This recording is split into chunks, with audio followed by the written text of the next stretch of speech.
Topic को आप एक बार एक तरीके से हल करके, एक टॉपिक उठाने के बाद जब एक क्वेश्चन कर लेंगे ना उसी टॉपिक का, तो आपको कभी नहीं भूलेगा। इधर बाकी सारे फार्मूलाज, उसके तरीकाकार सारा कुछ गिवन है। ठीक है जी। SCF की बात जो आपको समझ नहीं आ रही थी, बड़े सिंपल से फार्मूले मैंने लिखवाए हैं।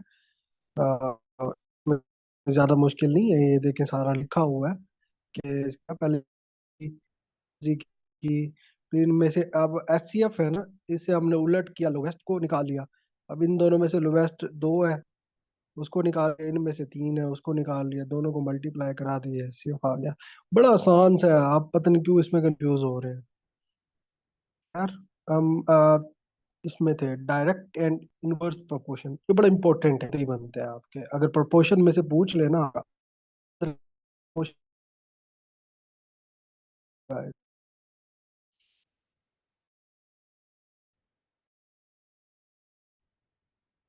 तो इसका मैं आपको बता रहा था कि दो किस्म की प्रोपोर्शन जो मेजर आपको,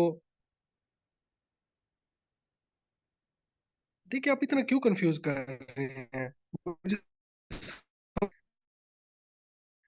सदफ, देखो अगर HCF की बात हो रही है उसमें हाईएस्ट लिखा हुआ है, लेकिन उस जो सोल्यूशन है वो लोवेस्ट में आएगा। अगर लोएस्ट LCM की बात करें तो उसका सोल्यूशन हाईएस्ट में आएगा। आप इसकी प्रैक्टिस करेंगे आपसे हो जाएगा, मुझे यकीन है।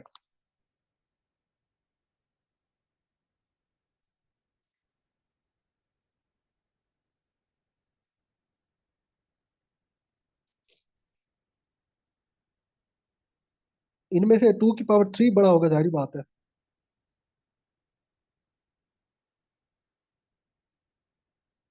सदफ आप मुझे ना अलहदा आप मुझे कॉल कीजिएगा, मैं आपको बता दूंगा अभी, क्योंकि फिर क्लास डिस्टर्ब हो जाएगी।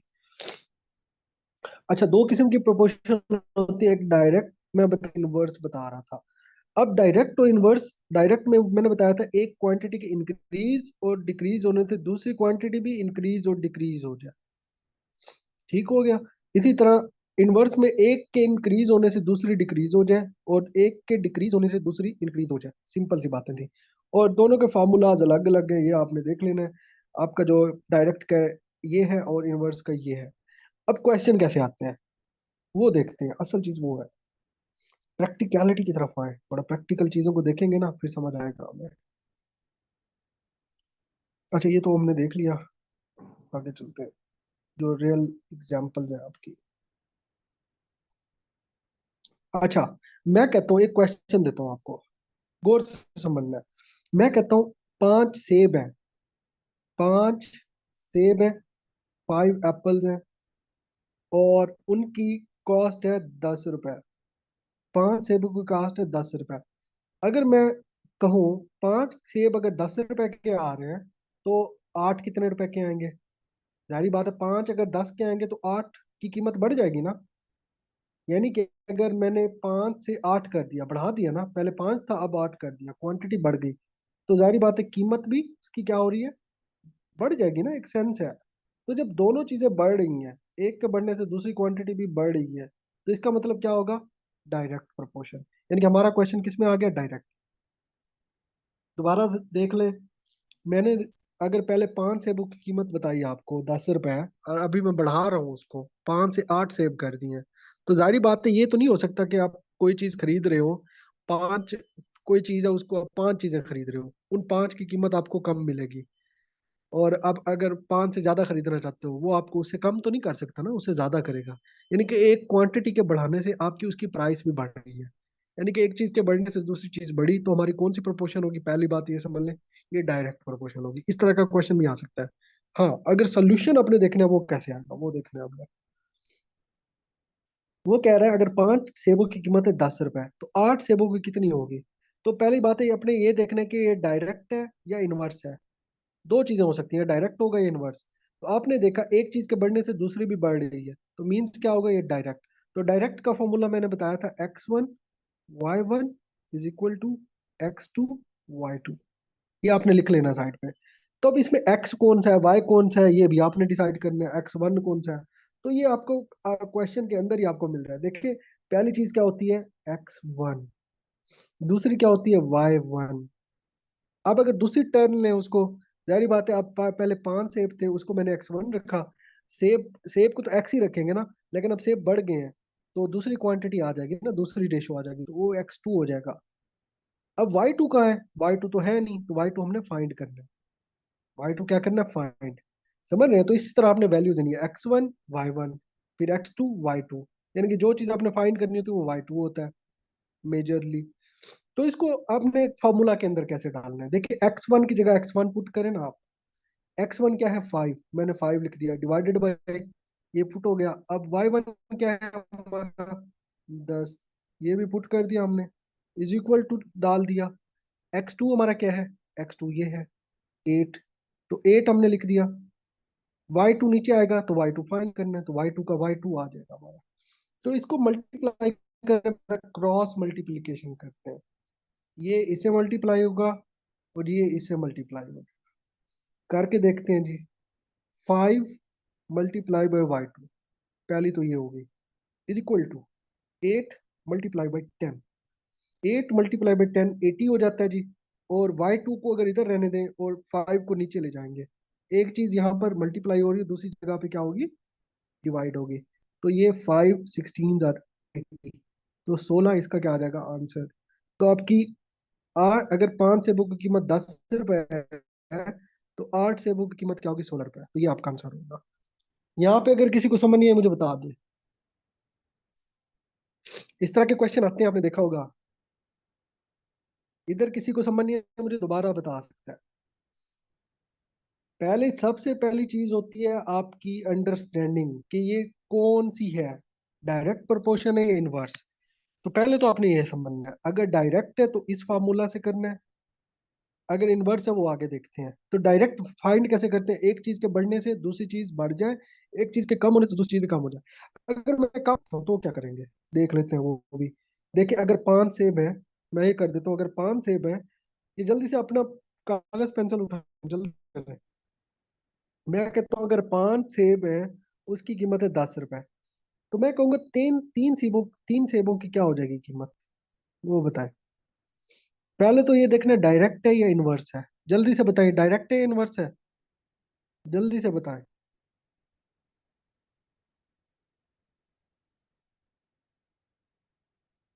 इनवर्स, और कौन बताना चाहते हैं, डायरेक्ट है इनवर्स है, इनवर्स, और बताएं बताएं, सारे बताएं। इनवर्स, और इनवर्स, और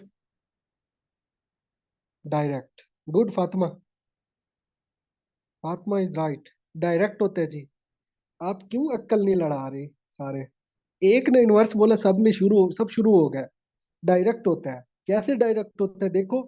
पहले मैंने, सिंपल समझे, एक चीज है, उसकी कीमत है, अब वो चीज ज्यादा खरीदना चाहते हैं हम, तो ज्यादा कर दिया हमने, तो जाहिर बात है उसकी कीमत भी ज्यादा हो जाएगी ना, उसकी कीमत भी ज्यादा हो जाएगी। अब मैं उसको अगर कम खरीदना चाहता हूँ, 5 से मैं कहता हूँ मैंने 5 नहीं सेब खरीदने, मैंने 3 खरीदने, मेरे पास पैसे नहीं, यानी कि मैंने उसको क्वांटिटी को कम, तो जाहिर बात है जब खरीदना आप कम चाहते हैं तो उसकी कीमत भी तो कम होगी। यानी कि एक चीज के कम होने से दूसरी कम हो रही है।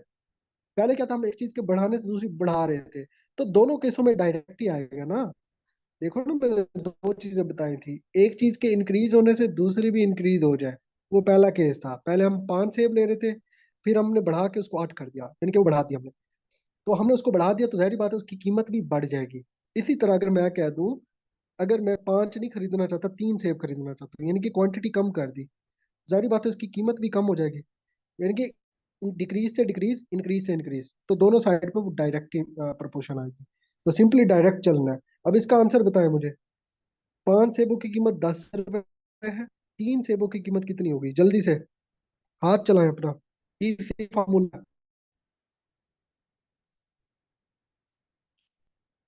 सारे सारे करें, सारे इसको हल करें।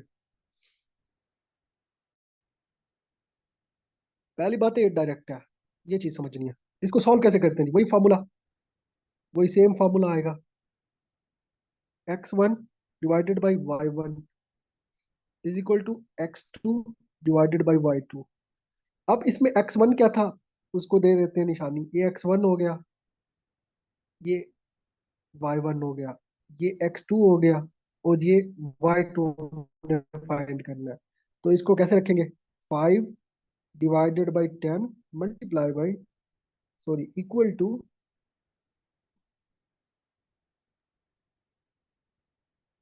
3 ऊपर रखेंगे, नीचे y2। अब उसी तरह क्रॉस मल्टीप्लीकेशन करें। क्रॉस में क्या आएगा? 5 multiply by y2 is equal to 3 multiply by 10। तो ये 30 आ जाएगा। ये y2 हमने फाइंड करना है, डिवाइडेड बाय 5, तो 6 आ जाएगा। यानी कि पहले 5 सेबों की कीमत थी 10 रुपए, अब 3 खरीद रहे हैं हम, तो जारी बात है कीमत भी कम हो जाएगी, 6 हो जाएगी, ये आंसर आ जाएगा। तो इस तरह आपने इसको टिक कर देना है। तो इसको प्रैक्टिस करेंगे, हो जाएगा आपका। अच्छा जी, आगे चलते हैं।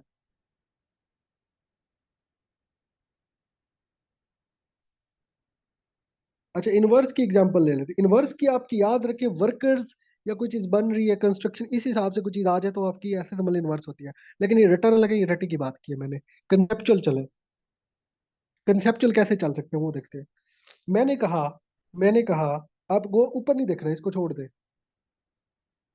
इसको छोड़ दे। मैं क्या कहता हूँ? मैं कह रहा हूँ मेरा घर बन रहा है। मेरा क्या बन रहा है? घर। चलो मैं बताऊँ, फातिमा का घर बन रहा है। फातिमा घर बनवा रही है। जब घर बन रहा है तो फातिमा ने कहा मेरा छोटा सा घर है, तो मुझे चाहिए 3 मजदूर, और जो 3 मजदूर होंगे मुझे वो घर कंप्लीट करके दें दिनों के अंदर। ये वर्कर्स हो गए, डब्ल्यू से शो करा रहा हूँ, और ये डेज हो गए। फातिमा कहती है 3 मजदूर हो जो कि 10 दिनों के अंदर मेरा काम कर दे। लेकिन फातिमा के अब्बू कहते हैं देखो बेटा, जल्दी काम कराना है, और जल्दी काम कराने के लिए तुमने मजदूर ज्यादा लगाने हैं। तो फातिमा क्या करेगी? 3 से बढ़ाकर मजदूरों की तादाद कर देगी 5। अब मजदूर होगी, बढ़, वर्कर्स की तादाद क्या होगी? बढ़ गई। मैं इधर इंक्रीज कर देता हूँ। वर्कर की तादाद बढ़ी, यानी कि अब वर्कर ज्यादा हो गए।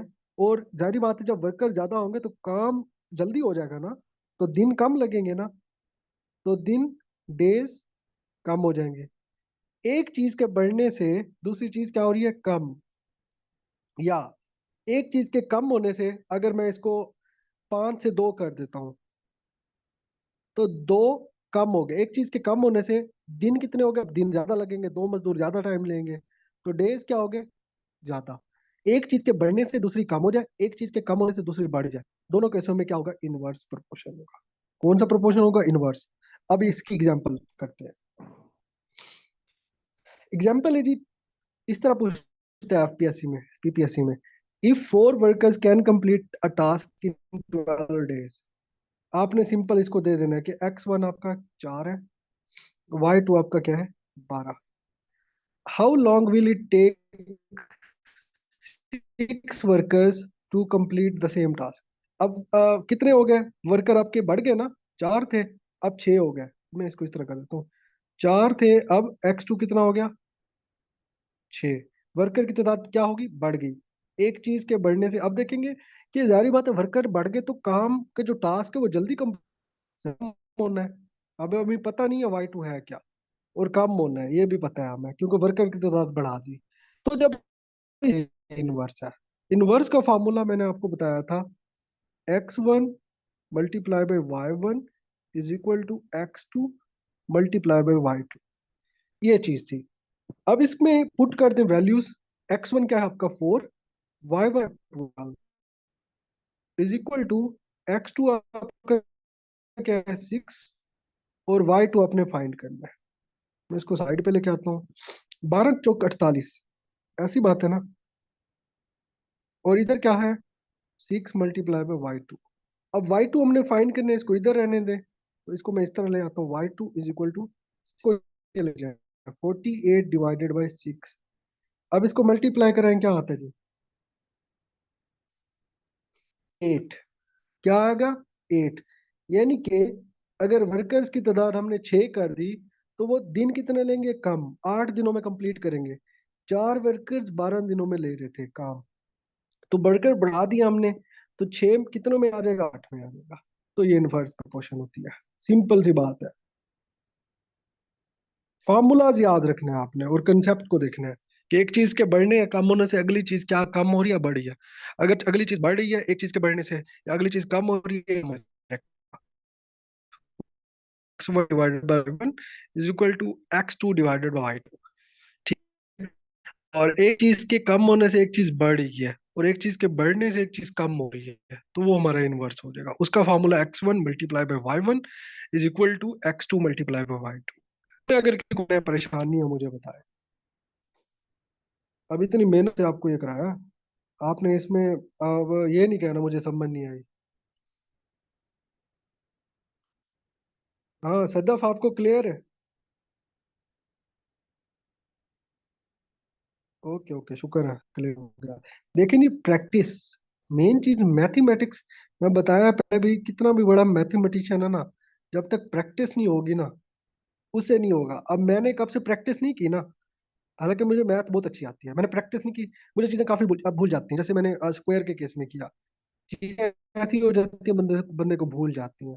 तो जब तक प्रैक्टिस करेंगे ना, आपसे इंशाल्लाह हो जाएगा। अब ऐसे लोग भी होंगे जिसके एफएससी में अच्छे मार्क्स होंगे मैथमेटिक्स में। अब मेरे जैसे थे 200/200 थे एफएससी में। तो मैथमेटिक्स आप सबकी अच्छी हो सकती है, लेकिन जब अब मैं अगर दोबारा पेपर तो एफएससी के मेरे इतने नहीं आएंगे। 200/200 जैसे पहले ले लिए थे मैंने, तो ये बिल्कुल नहीं आएंगे मेरे। अच्छा, तो एक तो ये हो गया हमारा टॉपिक। अब हमने कौन कौन सी चीजें पढ़ी हैं वो जरा इसको आउटलाइन कर लेते हैं। परसेंटेज पढ़ा हमने, इसके अंदर परसेंटेज इंक्रीज और डिक्रीज दोनों आ गए। हमने एलसीएम पढ़ा, एचसीएफ पढ़ा, हमने इंटरेस्ट को देखा, और डिस्काउंट को भी मैंने बता दिया कि डिस्काउंट जब सेल आप निकालते हो तो वो कैसे निकालते हो। एक एग्जांपल इस पर आपको भी करा देता हूँ डिस्काउंट के ऊपर। फिर हमने ज्योमेट्री को देखा। ज्योमेट्री में आपका सर्कल, ट्राइंगल, सर्कल आ गया, ट्राइंगल आ गया, और स्क्वायर आ गया। तीन चीजों को देखा जो मेजर इंपॉर्टेंट है। अच्छा, इसके अलावा आपका हमने किया ratio and proportion, ratios and proportion. अब जो हमारे बच गए, एक तो एजेस वाले क्वेश्चन बच गया है, एजेस और अलजबरा। ये दो मेन इंपॉर्टेंट आपके टॉपिक्स हैं। वैसे बाकी फार्मूलाज वाले क्वेश्चंस आते हैं, वो इतने ज्यादा मुश्किल नहीं होते, लेकिन हम मैक्सिमम से मैक्सिमम करेंगे। चलो, ये मैथमेटिक्स का आपका ये हो गया। डिस्काउंट वाला एक छोटा सा कर लेते हैं। मैं ये सारी लड़कियों से क्वेश्चन करता हूँ, क्योंकि लड़कियां शॉपिंग ज्यादा करती हैं। तो मैं कहता हूँ, खादी, खादी एक ब्रांड है, खादी के ऊपर सेल लगी हुई है। सेल कितनी है जी? 25%। सेल कितनी है? 25%। और एक सूट की कीमत है उधर 10,000 रुपये, 10,000 उसकी कीमत है। तो आप मुझे बता सकती हैं आफ्टर सेल इसकी क्या प्राइस होगी? लड़के दिमाग में करके दिमाग में रखें, लड़कियां इसका जवाब देंगी। लड़कों से भी करते हैं क्वेश्चन, जल्दी से बताएं। आगे, ठीक है, ठीक है। तो इसका स्टेप क्या होता है निकालने का? देखो, जितनी परसेंटेज आपसे क्या है कि इतने डिस्काउंट मिल रहा है, पहले तो उतनी परसेंटेज निकाल लो। 25 पूछ रहे हैं तो 25% क्या होता है? 25/100, मल्टीप्लाई बाय जितने की कीमत है। कितने की है? 10,000, तो 10,000 से मल्टीप्लाई करो। ये कट गया, 2500 आ गया हमारा। ये हमें रियायत मिलेगी इतनी। अब ये रियायत हासिल कैसे करनी है? जो मेजर कीमत है उससे माइनस करा दो।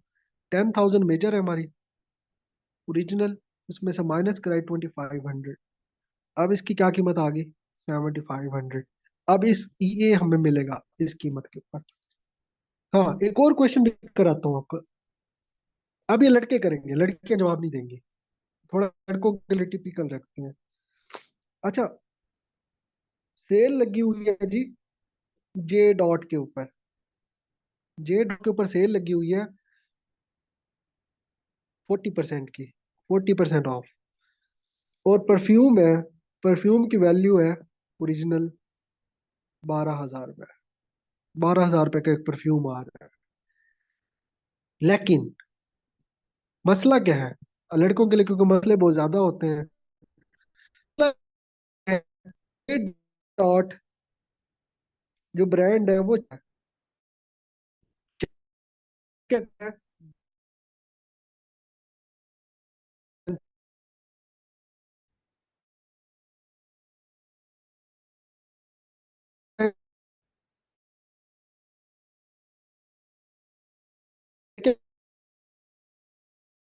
हम भी वैसे ट्राई कर सकते हैं लेकिन लड़कियां जवाब नहीं देंगी, ये लड़के जवाब देंगे।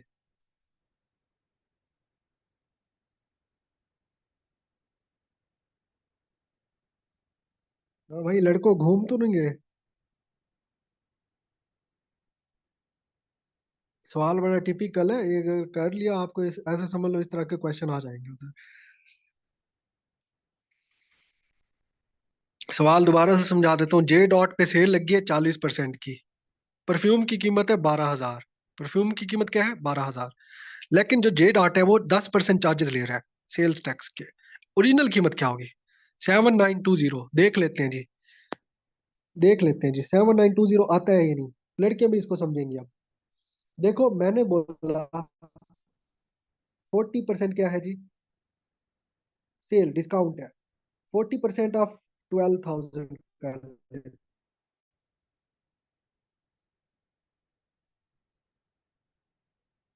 12 फोर्स 48। 4800। 4800 की अभी आ गई, लेकिन ये तो हमें डिस्काउंट में ये वैल्यू आ गई, लेकिन मैंने बताया था 10 करता है जे डॉट। 10% ओरिजिनल कीमत का। 12,000 पे 10% लगाएंगे तो 100।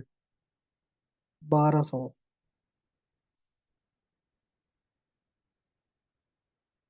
1200 क्या आ गया आपका टैक्स? इन दोनों को ऐड कराओ।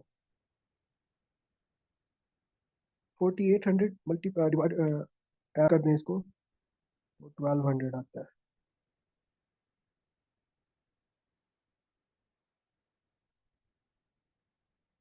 6000 नहीं आएगा? कैसे निकाला है आपने?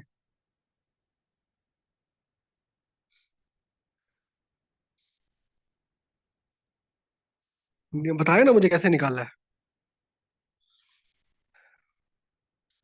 कोई माइक अपना ओपन करके बता दे मुझे।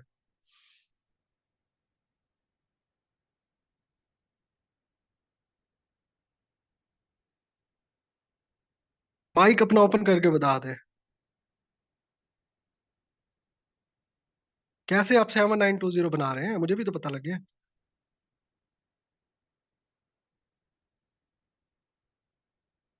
6000 आंसर है जी। सारों सारों के गलत है। 6000 देखो गौर से समझे, पहले तो आपने उसके ऊपर डिस्काउंट निकाल लेना है। जितना डिस्काउंट निकल रहा है उसको माइनस कराएंगे। किसके साथ? एक मिनट एक मिनट, नहीं नहीं नहीं नहीं नहीं नहीं नहीं। 6000 नहीं है, सॉरी सॉरी सॉरी। एक मिनट मैं एक स्टेप भूल गया हूँ। नहीं नहीं नहीं, अभी अभी पिक्चर अभी बाकी है, सब्र करें। ये तो मजा है। अच्छा, 4800 का आपको क्या मिल गया? क्या मिल गया आपको डिस्काउंट? एक मिनट। 4800 का क्या मिल गया डिस्काउंट? ओरिजिनल कीमत क्या थी? 12,000। क्या थी? 12,000। 12,000 में से माइनस करें। 4800 क्या आता है जवाब? जल्दी बताएं मुझे। 12,000 में से 4800 माइनस करें, क्योंकि डिस्काउंट जितना हो रहा है ना उसको माइनस कराएंगे ना ओरिजिनल प्राइस से। 7200। ये आपकी आ गई डिस्काउंटेड रेट। अच्छा, अब हम कह रहे हैं जी 10% इन्होंने क्या किया है? टैक्स लगा दिया है, सेल्स टैक्स। वो कितना भरना है? 1200। अब जितना टैक्स आ रहे हैं उसको जो कि डिस्काउंटेड प्राइस है उसमें ऐड कर देंगे। तो 8400 वाले राइट आंसर। गुड। देखा कितना एक गैप आ जाता है आपके प्रैक्टिस ना करने का। मैं दोबारा से समझे सारे। ठीक है थैंक यू। समझ। Percent discount of.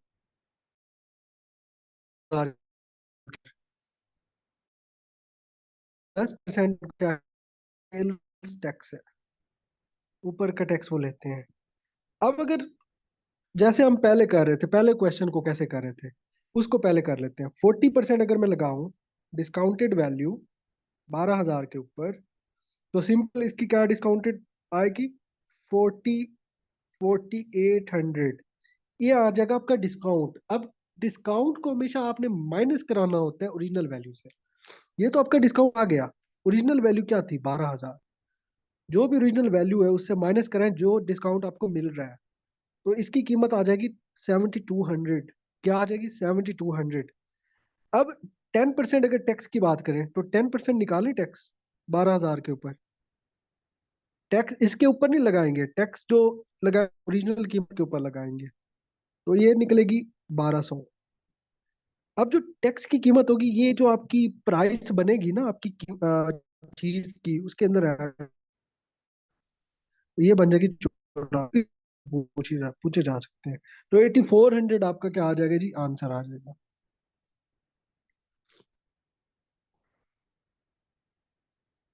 Okay ji, okay okay. देखो प्रैक्टिस की है हमने, सब ने मिलकर, हमने मिलकर प्रैक्टिस की है, हमें समझ आ गई है चीज़ों की। जी जी, गुड गुड, आपने बहुत अच्छी प्रैक्टिस की है। और इसी तरह का एक और क्वेश्चन आपको असाइनमेंट दे देता हूँ। असाइनमेंट ये है जी, एक वॉच है, उसकी कीमत है जी 20,000 रुपये।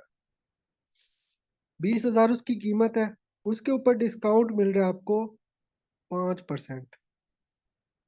5% उसका क्या मिल रहा है? डिस्काउंट मिल रहा है।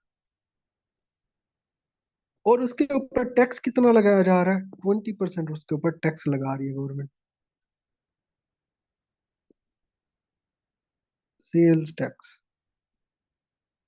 ये जल्दी से करके बताएं। बिल्कुल वैसे ही होगा, आपने स्टेप्स जरा दोबारा दोहरा लेंगे।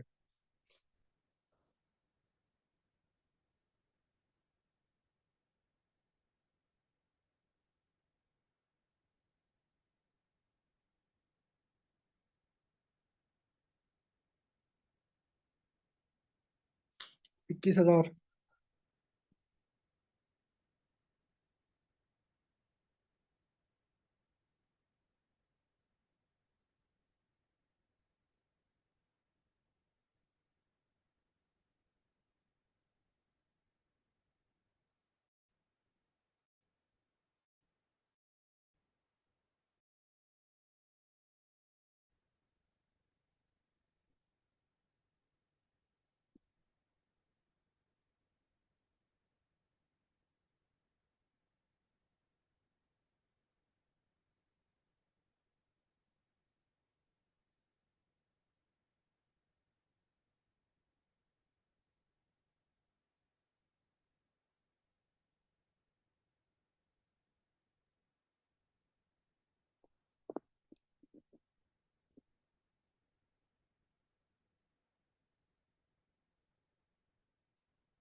23।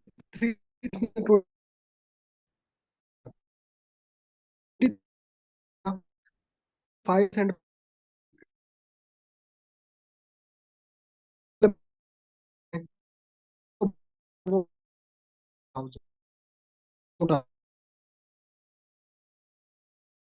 भी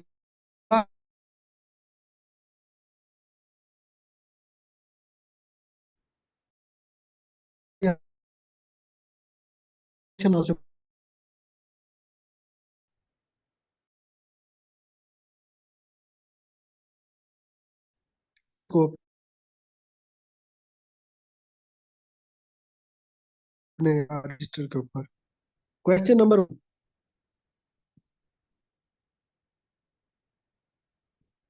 आपने एलसीएम निकालना है। एलसीएम निकालना है 30 और 60 का। एचसीएफ निकालना है 9 और 12 का। Number two.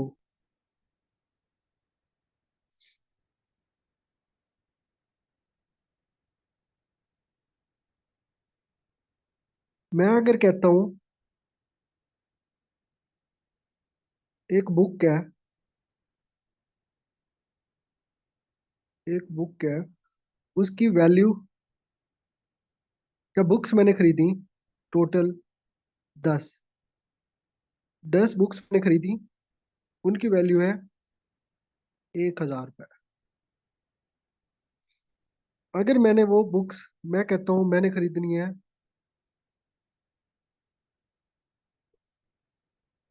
17, तो उसकी कीमत क्या होगी? 10 की 1,000 है, 17 बुक्स की क्या कीमत होगी, ये देखना है आपने एक। इसी तरह मैं कहता हूँ एक फैक्ट्री है, एक फैक्ट्री है, उसमें 12 वर्कर्स काम करते हैं और टास्क खत्म करते हैं अपना 4 दिनों में। अगर मैं कह दूं वर्कर्स की तादाद कम कर दूं, मैं कह देता हूँ वर्कर्स की तादाद है अब 7, तो कितने डेज लगेंगे? डेज, कितने डेज लगेंगे, ये जल्दी लिख ले, मैं इसको रेज कर दूंगा। ये फिर आपने सबमिट सबमिट करानी है मुझे असाइनमेंट। अच्छा, ये हो गया जी, आगे चलते हैं। जिसने कर लिया होगा फिर वो ग्रुप में भेज देगा पिक्चर बना के। अच्छा आगे चलते हैं, एक और टास्क है जी आपका। अच्छा, मैं कहता हूँ पेट्रोल था, पेट्रोल है, उसकी कीमत थी 285। अब गवर्नमेंट ने क्या किया, गवर्नमेंट ने पेट्रोल की कीमत कम कर दी, और वो कर दी उसने 262 रुपये। अब सिंपल कर, 260 रुपये कर दी।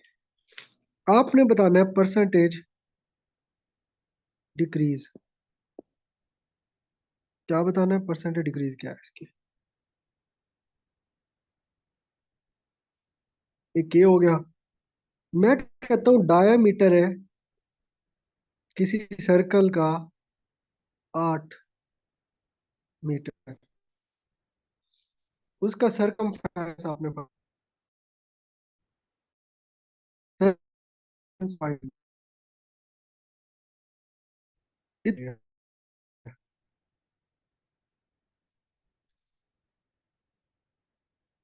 मैं दोबारा से लिंक जनरेट करता हूँ, उसमें हम थोड़ा जीके को देख लेते हैं थोड़ा बहुत। तो वो थोड़ा टच कर लेता हूँ, वो फिर आपके जिम्मे में लगा दूंगा, बड़ा आसान सा टॉपिक है, वो रिसेंट भी हुआ है वो, तो समझना बड़ा जरूरी है।